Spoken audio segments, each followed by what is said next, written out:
నిజానికి దేవుని వాక్యాన్ని, బైబిల్ గ్రంథాన్ని ఏమంటారంటే this is a love letter that God gave to man kind. దేవుడు మానవ జాతికి మనందరికీ రాసిన ఒక ప్రేమ లేఖ.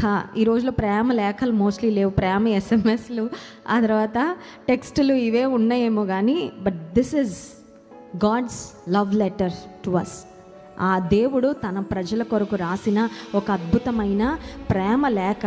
కానీ మనం జ్ఞాపకం చేసుకోవాల్సింది ఏంటంటే, మనము దేవుని ప్రేమే స్వచ్ఛమైన ప్రేమ, దేవుని ప్రేమే నిజమైన ప్రేమ, దేవుని ప్రేమే అతి శ్రేష్టమైన ప్రశస్తమైన ప్రేమ అని రియలైజ్ అయ్యే వరకు God's love kept chasing after us. దేవుని ప్రేమ మనల్ని వెంటాడుతూనే వచ్చింది. If God has ever given upon us, ఒకవేళ దేవుడు మధ్యలో ఎక్కడైనా ఇంకా వీళ్ళని వేస్ట్లే అని విడిచిపెట్టేసి ఉండుంటే మనం దేవుని ప్రేమను అంగీకరించే ఈ స్థితిలోకి ఖచ్చితంగా వచ్చుండేవారము కాదు. సో దేవుని ప్రేమ యొక్క గొప్పతనం ఏంటంటే, when did God's love begin?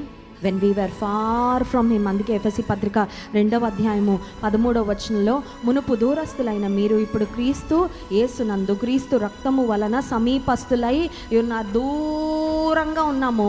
ఇంకా చెప్పాలంటే దేవుడు ఎంత దగ్గరికి రావాలనుకున్నా కొన్నిసార్లు మనమే కావాలని దూరంగా కూడా జరిగిపోయిన సందర్భాలు ఉన్నాయి. కానీ దేవుడు మనల్ని మన విషయంలో విసిగిపోయి కానీ, కోపగించుకొని కానీ, నా ప్రేమ యొక్క విలువ వీళ్ళకి అర్థం కావట్లేదు కాబట్టి ఆ అవకాశం, ఆ భాగ్యం మరొకరికి కల్పిద్దాం అనుకొని దేవుడు మన దాటిపోయి ఉంటే